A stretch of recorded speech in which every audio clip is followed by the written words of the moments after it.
Assalamualaikum warahmatullahi wabarakatuh. Saya akan mempresentasikan bab 1 menerapkan sistem operasi jaringan. A. Mengenal sistem operasi jaringan. 1. Pengertian sistem operasi. Sistem operasi adalah perangkat lunak yang mengelola perangkat keras dan perangkat lunak lainnya di komputer. Fungsi utamanya mencakup manajemen perangkat keras, manajemen file dan folder, manajemen interaksi pengguna, manajemen aplikasi. 2. Pengendalian perangkat keras menggunakan driver untuk menghubungkan perangkat keras ke sistem dengan fitur plug and play (PNP) untuk instalasi otomatis. 3. Pengelolaan file dan folder. Sistem operasi menata penyimpanan melalui proses format, membagi hard disk menjadi blok-blok untuk menyimpan file dan folder secara struktur. 4. Manajemen interaksi. 2 jenis antarmuka pengguna. CLI Command Line Interface, perintah teks. GUI Graphical User Interface, menu dan ikon grafis. Manajemen aplikasi. Sistem operasi menata menyimpan melalui proses format, bagi hard disk menjadi blok-blok untuk menyimpan file dan folder secara struktur, meliputi proses instalasi, uninstalasi, dan pembaruan aplikasi, serta mendukung multi-user, multitasking, multiprocessing, multithreading.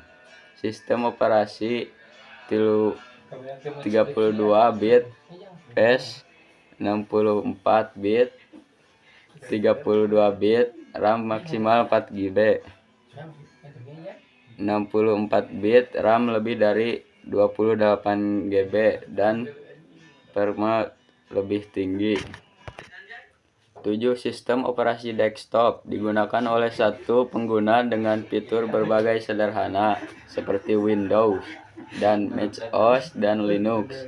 8. Operasi jaringan network OS dirancang untuk banyak pengguna dan penggunaan intensif, contohnya Linux, Unix, Red Hat, Ubuntu, Debian, dan lain-lain.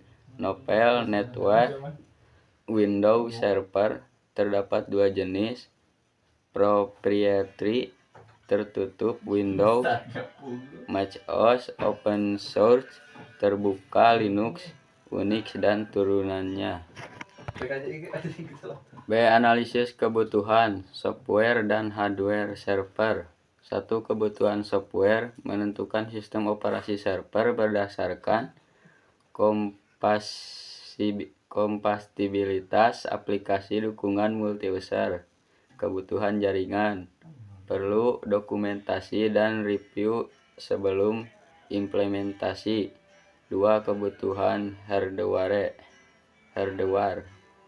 berdasarkan software dan yang digunakan, tentukan RAM, hard disk, prosesor, lakukan dokumentasi dan pengujian agar sesuai kebutuhan aplikasi server. C. Instalasi sistem operasi jaringan. 1. Pengertian instalasi. Langkah awal pembangunan server termasuk instalasi hardware dan software. Server idealnya memiliki 2 kartu jaringan. D. Instalasi sistem operasi berbasis GUI.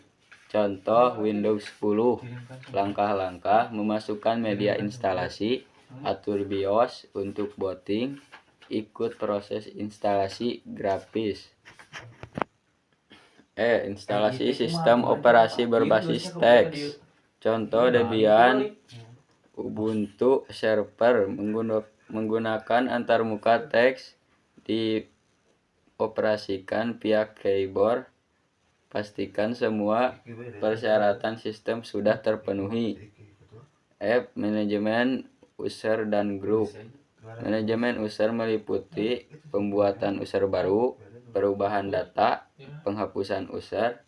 Linux mengenal username dan user id untuk identifikasi. G.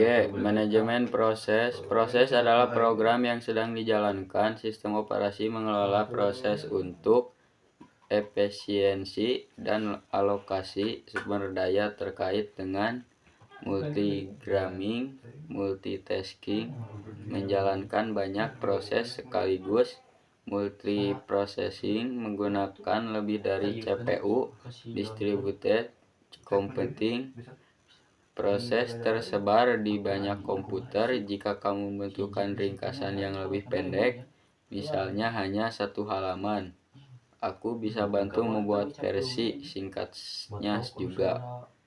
H. Menjadwalkan proses. Satu tujuan menjadwalkan mengatur proses agar efisien, adil, cepat, tanggap, throughput tinggi, dan waktu proses optimal. Dua jenis penjadwalan. Jangka pendek memilih proses siap jalan.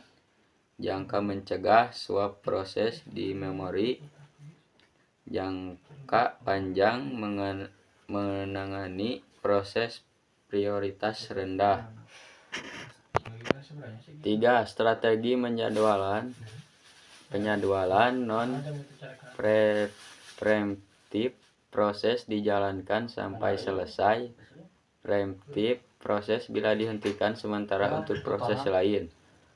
4. Algoritma menjadwalkan non-preemptif. Pipo, SJF, HRN. Preemptif, RR, SRF. Priority scheduling.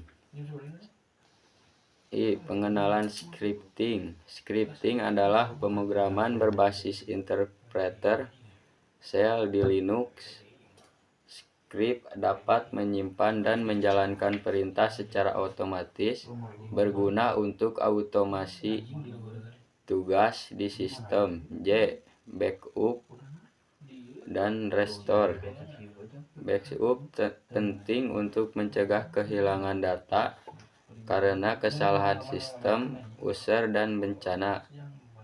Sistem backup harus terencana dan berkelanjutan, disesuaikan dengan kebutuhan perusahaan.